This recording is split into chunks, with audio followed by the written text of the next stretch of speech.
Y para historias y relatos vamos a hablar en esta oportunidad del gnosticismo.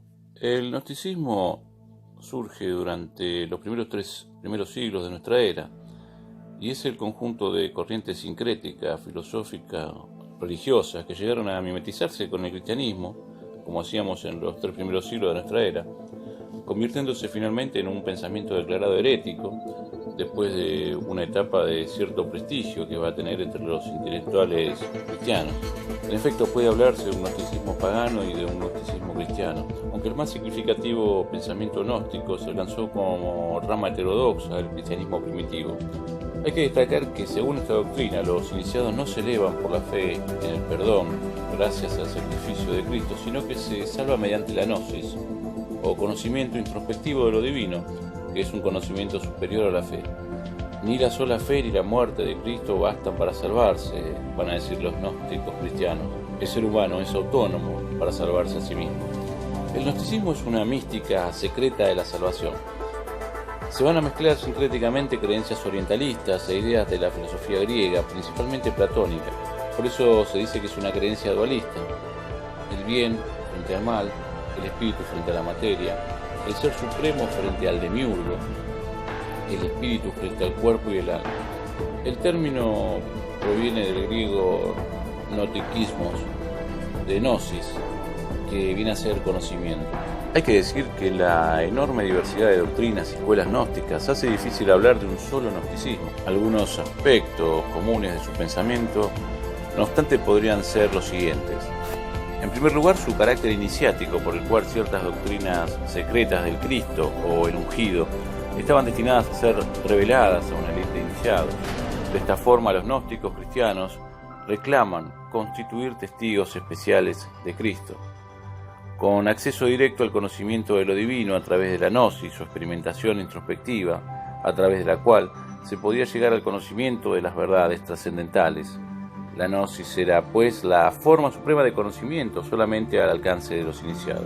También, el mismo conocimiento de las verdades trascendentes producía la salvación. Según las diversas corrientes, la importancia de practicar una vida cristiana podía variar, siendo cualquier caso algo secundario. También, su carácter dualista, por el cual se hacía una decisión tajante entre la materia y el espíritu. El mal y la perdición estaban ligados a la materia, mientras que lo divino y la salvación pertenecían a lo espiritual. Por esta razón no podía existir salvación alguna en la materia ni en el cuerpo. El ser humano solo podía acceder a la salvación a través de la pequeña chispa de divinidad que era el espíritu. Solo a través de la conciencia del propio espíritu, de su carácter divino y de su acceso introspectivo a las verdades trascendentes sobre su propia naturaleza, podía éste liberarse y salvarse. Esta experimentación casi empírica de lo divino era la gnosis, una experiencia interna del espíritu. Aquí se puede ver en el platonismo, ¿no?, un antecedente claro del gnosticismo, tanto en su dualismo materia-espíritu como en su forma introspectiva de acceder al conocimiento superior, siendo la gnosis justamente una versión religiosa de la mayéutica de Sócrates.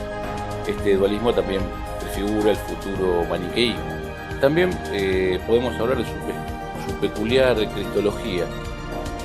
Siendo la materia el anclaje y el origen del mal, no es concebible, queremos decir, que Jesucristo pudiera ser un ser divino y asociarse a un cuerpo material, a la vez puesto que la materia es contaminadora.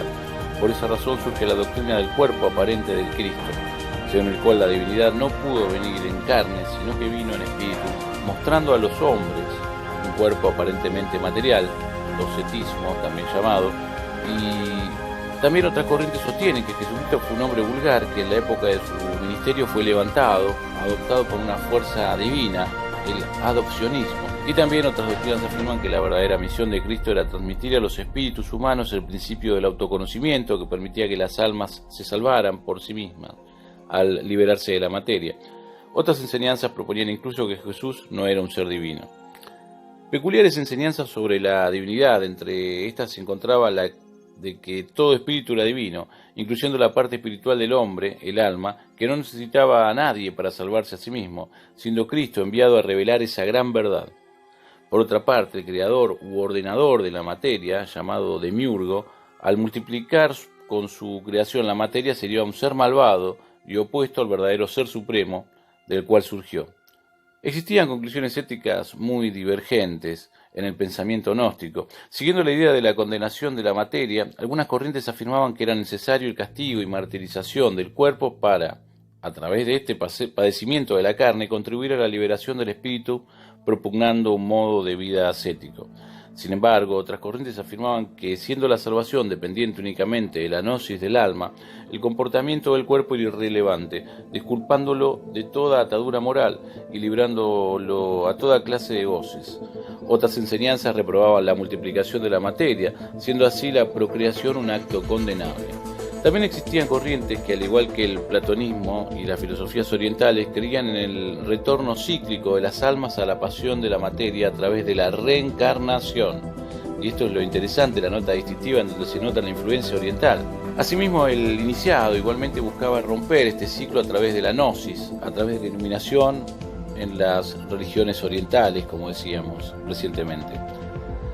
Va a existir una interpretación alegórica del cristianismo y de las escrituras. Así se reinterpretan a la luz gnóstica las historias de la creación, dándole significados filosóficos.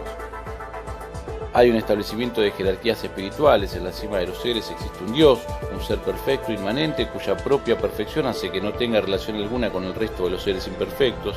Es inmutable e inaccesible, descendiendo en una escala de seres emanados de aquel y llegando finalmente al demiurgo, la antítesis y culmen de la degeneración progresiva de los seres espirituales y origen del mal, por supuesto. En su maldad el demiurgo crea el mundo, la materia, encadenando la esencia espiritual de los hombres a la prisión de la carne. En este escenario se libra una batalla entre los principios del bien y el mal, la materia, apariencia, y el espíritu, sustancia. Podemos ver paralelismos claros con el zoroastrismo en este caso. Y también el establecimiento de jerarquías humanas. En la cima de la jerarquía humana estaban los iniciados, en los que va a ser predominante el espíritu. Ellos pueden experimentar la gnosis y acceder así a la salvación. Por debajo está el resto de los cristianos, en los que predomina el alma sensible y que se pueden salvar siguiendo la guía de los primeros. En la parte más baja están aquellos en los que predomina el cuerpo, ¿no?, y la materia, y que por tanto no van a alcanzar la salvación. Vamos a terminar este breve informe sobre el gnosticismo con la historia y las fuentes. Algunos cristianos identifican como gnóstico a Simón Mago, personaje que aparece en una narración en Hechos de los Apóstoles en el Nuevo Testamento. Su personalidad más relevante fue para muchos Valentín de Alejandría, que llevó a Roma una doctrina gnóstica intelectualizante. En Roma tuvo un papel activo en la vida pública de la Iglesia. Su prestigio era tal que se le tuvo en consideración como posible obispo de Roma. Otros gnósticos de renombre son Pablo de Samosata, autor de una célebre herejía sobre la naturaleza de Cristo. Harpócrates concibió la idea de la libertad moral de los perfectos, en la práctica una ausencia total de las reglas morales. Finalmente, el amplio rango de variación moral del gnosticismo fue visto con recelo, y el obispo Ireneo de Lyon lo declaró herejía en el año 180 después de Cristo. Parece que comparte la Iglesia Católica. En 1945 fue descubierta una biblioteca de manuscritos gnósticos en Nag Hammadi, esto es en Egipto, lo cual ha permitido un conocimiento mejor de sus doctrinas, anteriormente solo conocidas a través de citas, refutaciones, apologías y heresiologías realizadas por los padres de la Iglesia. Esto fue para Historias y Relatos, el gnosticismo.